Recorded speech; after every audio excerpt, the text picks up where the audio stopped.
Well, welcome to the Wichita Sedgwick County Historical Museum. I'm Eric Kale, the museum's director. Thank you for being here today. We're really pleased to bring you this program.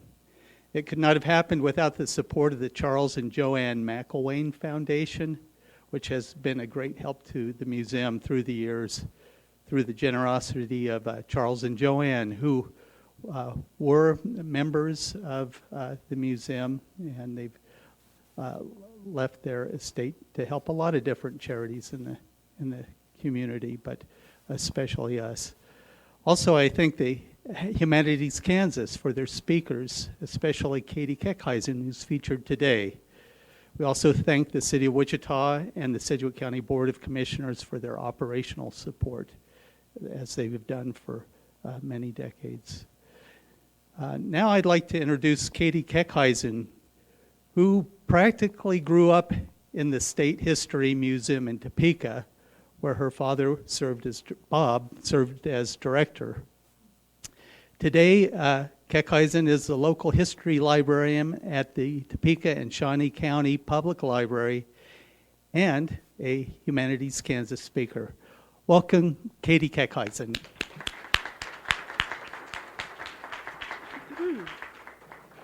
Well, good afternoon. As Eric said, my name is Katie Keckeisen, and I am the local history librarian at the Topeka and Shawnee County Public Library in Topeka, Kansas. And as a historian, my focus has always been on what I would pleasantly term the weirder side of history. And the history of spiritualism really is one of my favorite areas, mostly because the history of what we term modern spiritualism seems to weave its way through almost every major subject of history. So if you want to study the history of America and at war, spiritualism plays a big part in that. You want to study the history of religion, spiritualism is there. You want to look at the history of the women's suffrage movement, spiritualism has an aspect in there too. So today what I'm going to do is I will give you a pretty broad overview of the history of spiritualism, both in America and overseas. And then I will talk more about how it came into Kansas history specifically. So modern spiritualism began in the 1840s in a small town in New York, and it quickly grew to become one of the greatest and most divisive modern religions of the 19th century. Most historians point to modern spiritualism beginning in 1848 in Hydesville, New York. Hydesville is a small town in upstate New York, and that was the home of the Fox family. And sisters Maggie and Kate Fox, seen here, claimed that they began communicating with a spirit in their family's farmhouse through a series of rappings and knockings. The girls quickly became a phenomenon. There wasn't a lot to do in Hydesville in 1848.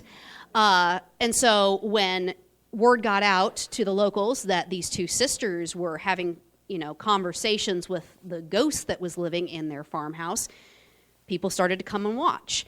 And Maggie and Kate quickly took their show on the road, as it were. And pretty soon they were performing their spirit communications for rapt audiences around the nation.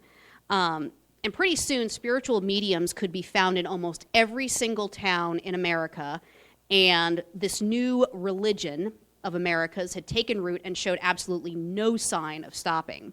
Now, an interesting thing to point out is that spiritualism beginning in Hydesville, New York. Hydesville is part of the burnt-over district, and for those of you that may or may not know your religious history, the burnt-over district was the area of New York, upstate New York, where a lot of what we term modern religions came out of. There was a lot of religious fervor coming out of upstate New York. So the Latter-day Saints Church, Mormonism, has its start in upstate New York. You also have the Seventh-day Adventists starting up there, as well as the Shakers. This was part of a religious movement known as the Second Great Awakening. So spiritualism was just one of many kind of new movements that was coming out of this area. Now, religion at this point was pretty primed for spiritualism.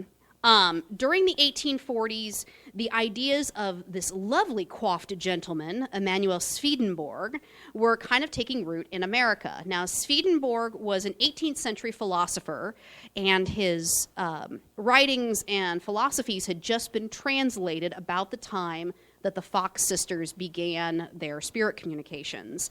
And Swedenborg, his ideas really changed people's concepts of what the afterlife was like. Before Swedenborg, heaven was said to be a place that was very far away, very remote, very perfect. And only angels, the saints, God, and Jesus, those were the only people that could attain true heaven. Everyone else was kind of in purgatory, perdition, whatever. Only the most perfect of the perfect could get into true heaven. But Swedenborg's ideas challenged this notion and said, no. Heaven is actually a place that is a more perfect version of earth, where everyone goes when they die. Everyone's spirits get to enjoy this concept of heaven, and the spirit of your loved ones would live on there. And a lot of people kind of gravitated towards spiritualism because, like traditional religions, it believed in the immortality of the soul, obviously, if you were communicating with it. Now, unlike traditional religions of the time period, spiritualism said that it did not call for blind faith. It said that it was the more scientific religion, and we'll get into that a little bit later. But it said it was the scientific religion because it could prove beyond the shadow of a doubt to the people that were questioning that there was a presence of an afterlife. All you had to do was come into the test conditions of a seance parlor, and the immortality of the soul could be proved beyond a shadow of a doubt. Spiritualism was also very, very attractive to Americans during this time period because of it kind of had this idea of radical individualism, which was very, very appealing and still is to this day. It was not necessarily a revolt against traditional religious authority, but it was much more of said, well, we don't need a hierarchy in this church. There were no popes or cardinals or bishops or, deacons even. Anyone could become a medium. Anyone could try their hand at communicating with the other side, and you didn't have to go through a test. You didn't have to go to a specific school. It also said that women were particularly suited to become mediums. It was believed that women were perfect for being a medium because of their delicate, sensitive nervous systems. Take that as you will. But this meant that for this time period, spiritualism was one of the few religions, besides Quakerism, really, that saw women as equal to men. Now, that didn't mean that everybody was okay with this. For a time, spiritualism was one of the only ways that women were allowed to speak in public. If a woman such as myself got up in front of you all, back then, I would be called a lot of things that I can't say on a recorded presentation. But because, women held authority, they were allowed to speak as a medium. Now, female mediums used this new platform as a way to champion a bunch of pretty radical ideas for that time period, including women's suffrage, equal rights, abolition of slavery, and prohibitionism. And they could claim that these very radical ideas that might get them into trouble, normally, were not their ideas at all. They were simply acting as the conduit for this message from the other side. The spirit realm was giving them these ideas. These weren't theirs alone. This, of course, did not stop the criticism of and condemnation of female mediums. They were often accused, we had the one side that was like, oh, they're perfect for being mediums because of their delicate, sensitive nervous systems. But the people that didn't quite agree with spiritualism's ideas said that the women who were mediums were overly masculine and lacking in femininity. Victoria Woodhull, who is pictured here, was a vocal spiritualist, and she was actually the first woman to run for president of the United States. She was dubbed in the press Mrs. Satan for her ideas not only of spiritualism and suffrage, but also for the radical idea of free love, which, we think is a little kind of wild today. It was very, very wild back then. But all of these were seen as a threat to traditional morals. I particularly like this political cartoon of Mrs. Woodhull. And you can see that she's got her typical Mrs. Satan garb. She's got her horns, her wings. She's holding up her pamphlet of free love. And behind her, there's this rocky mountain path that doesn't look that easy to climb. And there's a woman behind her that has on her back not only a toddler and a babe in arms, but also what appears to be a very drunk husband. And the caption of this cartoon says that the wife with heavy burden says, "I'd rather travel the hardest path of matrimony than follow in your footsteps." Now, I have 2 children under 5. Sometimes Mrs. Woodhull's path looks pretty good to me. Now, at this time period, spiritualism could have been a flash in the pan. There were a lot of religions from this same time period, kind of movements, these radical kind of New Age concepts that came up in the burnt-over district and elsewhere and just kind of sputtered away. Didn't, really catch on. And spiritualism very well could have gone that way. It was kind of becoming more of a joke, if not for the onslaught of the Civil War. With the growing list of men and boys who would never return home, more and more people turned to spiritualism and mediums, hoping for some proof that their loved one's immortal soul lived on and was at peace. During this time period, the number of spiritualists in the United States just exploded. By the end of the Civil War, a reported 11 million people subscribed to spiritualism, with 35,000 of those being practicing mediums. Now, what made the Civil War obviously the death toll was just catastrophic. This was at a level that people had never heard of before. It was mind-boggling. But not only that, because, there had been wars before, but it was this idea that during the time period right up to the Civil War, there was this concept of one must have a good death. And a concept of the good death was that you died at home, and all aspects of your dying and your death were undertaken by your family and in the house. And the Civil War robbed millions of families of this chance to be with their loved ones, to be there with them in death, to go through all of these typical funerary practices and grieve properly. And all of these people that were left behind participated in seances specifically because they hoped to receive the one last communication from their loved ones, knowing that they had made peace with their maker at the end and their soul was at peace. Fun trivia fact, when you died at home, you were laid out in your home. Your casket was in the parlor. And then you would leave home and go. The only time you left home was to go to the church and then to the churchyard to be buried. This is actually where we get the term living room, because the living room was set aside for the living. The parlor was where the dead were kept during the wake. So now you may go forth and win Jeopardy. Another thing in society that was kind of priming everyone for spiritualism was that in the mid-19th century, Americans' religious beliefs were also being shaken by new scientific discoveries. During this time period, you have some of the first fossils being unearthed. You also have new analyses of the geological record that are all of this pointing toward the fact that the Earth is much older than the Bible claims it to be.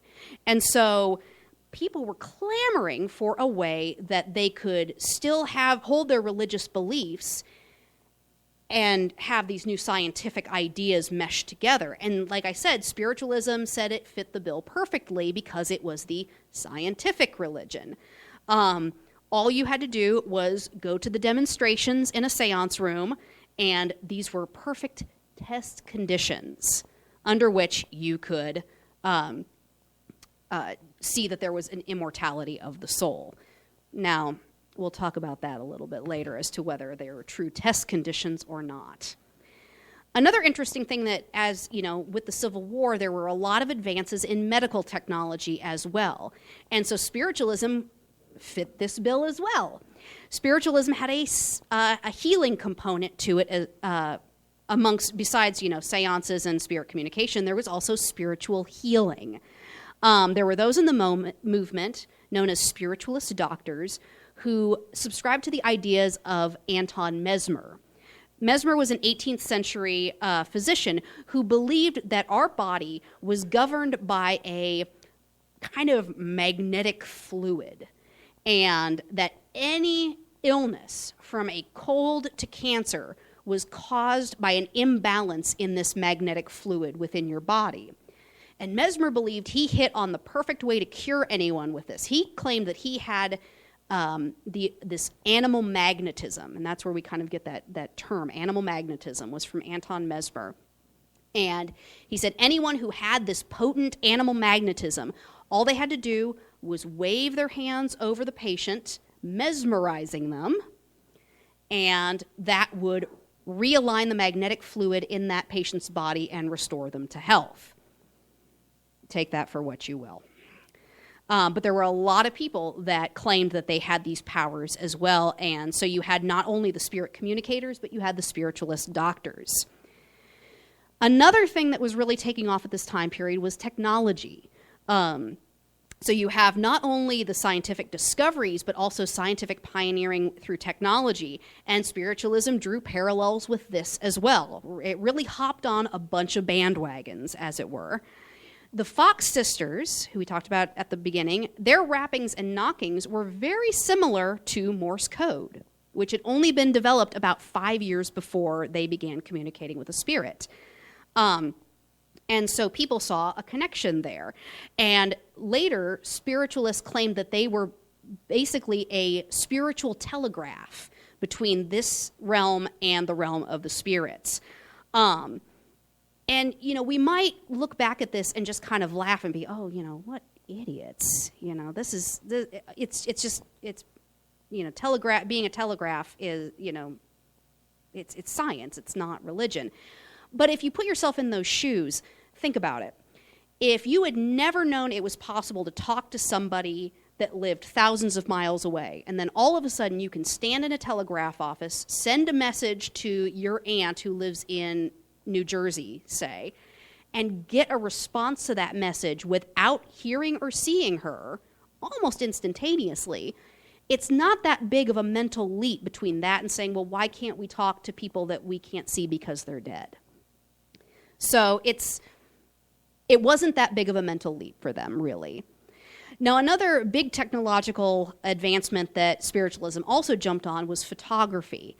You had a lot of people that claimed to be spiritual photographers. William Mumler was one of the most famous spirit photographers.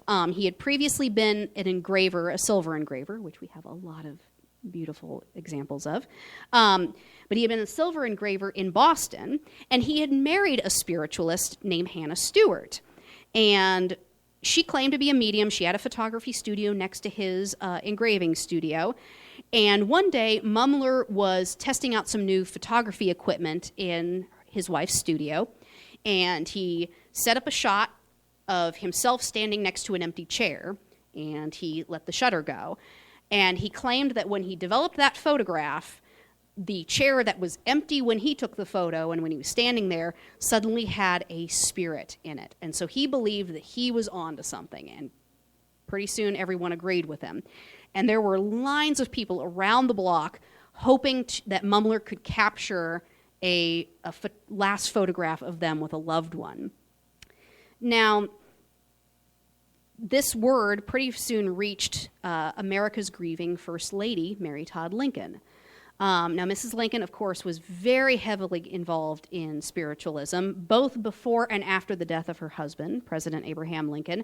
There are reports that both President and Mrs. Lincoln actually held seances in the White House trying to contact the spirit of their young son who had died shortly after they had Abraham Lincoln had ascended to the presidency. She had a lot of grief in her life, and so after Abraham Lincoln's assassination, she fell even deeper into spiritualism. And when she received word that Mumler had the ability to capture spirits on photograph, she visited his studio. The resulting photograph you can see behind me you can see the ghostly specter of President Lincoln standing behind his wife with his hands on her shoulders. This also happens to be the last photograph ever taken of Mrs. Lincoln. Now, Mumler, we can't quite say whether this was on the up and up or not. He was actually run out of Boston because some of the spirits that showed up in his photograph were later discovered very much alive and well, having only had their legitimate portraits taken a few weeks before. He relocated to New York and set up shop, but again was run out of town because he was deemed a threat to the public good with his spirit photography. But here's the interesting thing. No one was ever quite able to figure out how he did it. If he was a fraud, which most people think he was, nobody could ever quite catch him at it. He performed these photographs. He did these photographs under test conditions with people watching, and people could never quite put their finger on how he did it. Some claim that it was his work in engraving that gave him kind of that's how he did it. He used some engraving technique, but nobody's ever sure. If you want a great book to read, there is a great book about this called The Apparitionists that details the story of William Mumler. And so that kind of is a great segue into what I consider my favorite part of this whole thing, which are the frauds. There were a lot of people, and there still are, people who genuinely believe that communication with the other side is possible. But there were also a lot of people who were just looking to make a buck off of the grief-stricken. On October 21st, 1888, Maggie Fox, who along with her sister had started this whole thing, came forward and publicly confessed that they had faked the rappings and knockings by popping the joints in their toes. My husband can do this. And it's very eerie, and it's very loud. Honey, you want to demonstrate? But it is, like, they said that that's how they did the rappings and knockings, was just they popped the joints in their toes, making this loud crack noise, and that's how it happened. Now, of course, Maggie later retracted her retraction, but the damage was done. And people started saying, like, oh, well, spiritualism is nothing but fakes. If the people that are kind of claimed was starting this whole thing say they were faking it, then everybody must be. Which is kind of true. A 1901 secret catalog called Gambles of the Ghosts, which is pictured here, was available to fake mediums and offered ghost figures, fake ectoplasm, self-playing guitars, and self-writing slates, all that you could use in your own fake seance. The interesting thing to point out here is that a lot of these fake mediums were actually kind of washed-up magicians. They couldn't quite make it, as a regular magician on the vaudeville circuit, and so they used a lot of their techniques to have these fake seances and bilk the grieving out of their money.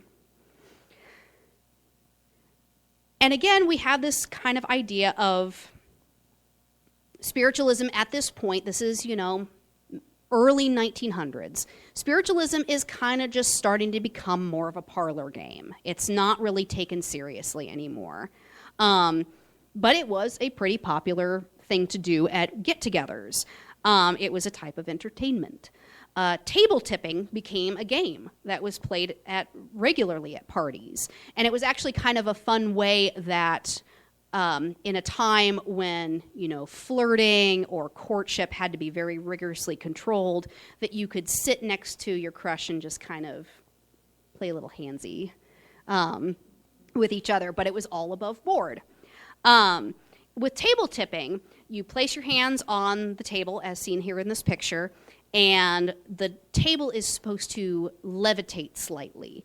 And the medium, the leader, asks questions of the spirit in the room, and the table legs hit the floor and in answer. So 1 knock for yes, 2 knocks for no.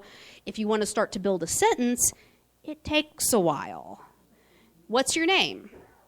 A, B, C, D, E, A, B. C. It's a process. So what was invented to expedite this was the planchette. This self-writing planchette was very handy, where you could just put a pencil in the hole there at the front, lightly put your hand on the board, and then the spirit could actually write to you. And then from here we go to what we all know, horror movie lovers of all stripes know as the Ouija board. In 1891, Charles Kennard and Elijah J. Bond patented the design that we all know and love, which featured an alphabet, the yes, no, goodbye, and then with the ideomotor-driven planchette there. But this also all goes back again to that idea, that radical individualism, saying that anybody could try their hand at this, even if you were just doing it with a game. You know, being a medium was available and open to anyone. So like I said, this was starting to become kind of more of a parlor game, just a form of entertainment. It wasn't taken seriously.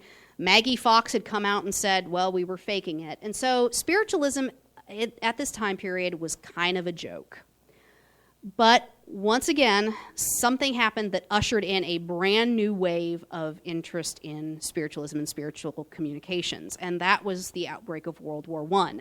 Once again, as with the Civil War, you have death and destruction on a level that people could not comprehend. And so, once again, grieving families were turning to any opportunity they could find to get some sort of solace that their loved one was at peace. Sir Arthur Conan Doyle, who was the creator of the world-famous detective Sherlock Holmes, became an avowed spiritualist, and he traveled around the world even before World War I. He was a very avid spiritualist, and he would get on the lecture circuit and tout all of the messages he had received himself in seances. His wife, Lady Jean, was considered a very powerful medium, and so he said that they had received messages, hundreds of messages from the other side, and he would talk about this in his lectures. And this was seen as a way to assure grieving families that their loved one did indeed live on after death. He assured his audiences that the departed all agree that passing is usually both easy and painless, and followed by an enormous reaction of peace and ease. To thousands of people who had lost their loved ones in the trenches of France and Belgium, this was very welcome news. Now, Conan Doyle was not immune from the horrors of war. His brother-in-law and his son both died. His son actually died in the influenza epidemic. Shortly after the end of World War I. And he received word of his son's death right before he was actually to go on stage and give one of his spiritualist lectures. And instead of canceling the lecture, Conan Doyle goes out on stage, and according to lore, to the legend, he holds up the telegram and tells the audience that he just learned his son had died. And the audience is like gasps. They're very moved. And Conan Doyle just holds up his hands and says, not to worry, my son lives. That is how deeply he believed in this. And, he to his dying day believed that the soul lived on after death. He wrote, actually, he considered his work in spiritualism and his writing on spiritualism so much more important to culture than Sherlock Holmes. Now, on the other side of the coin from Conan Doyle, you have Houdini. Now, Harry Houdini was one of the biggest skeptics in spiritualism. He and Conan Doyle actually regularly communicated about spiritualism and about their belief or lack of belief in spiritualism. Houdini actually kind of made it his life's mission to out any fraud he could, and he believed all mediums were frauds.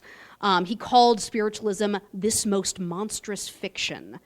And he claimed that he entered a seance room always with an open mind, but he declared that after 25 years of ardent research and endeavor, I declare that nothing has been revealed to convince me that intercommunication has been established between the spirits of the departed and those still in the flesh.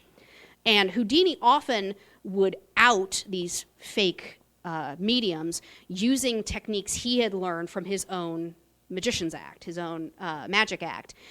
When early on in Houdini's career, when he was on the vaudeville circuit, he had done fake seances as part of his act. And so he knew kind of all the tricks of the trade and was able to out almost every fake medium. Now I say almost because he did have a white whale.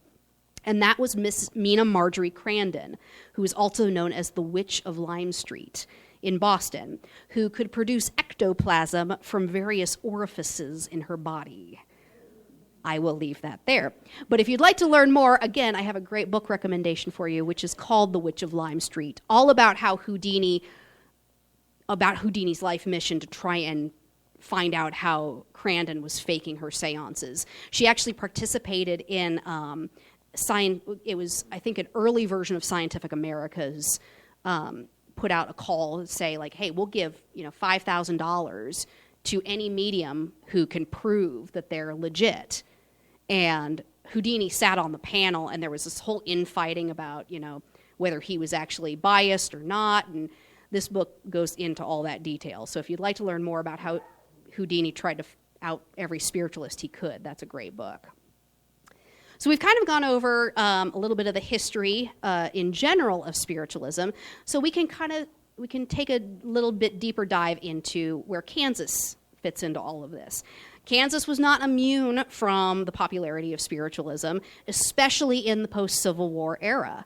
As was true in the rest of the nation, Kansas saw its fair share of both true believers and hucksters. One very infamous Kansan had ties to spiritualism. Our own murderess, Kate Bender, actually, when she and her family arrived in Labette County, kind of hung out her shingle as a spiritualist healer. As you can see here, this advertisement is one of the few surviving that she put up around the county, advertising her spiritualist healing powers of Professor Miss Katie Bender. And so she advertised these services around the county, and she also made it kind of vocally known in the church that she was active in that, she could hold seances, that she could do spiritualist healings.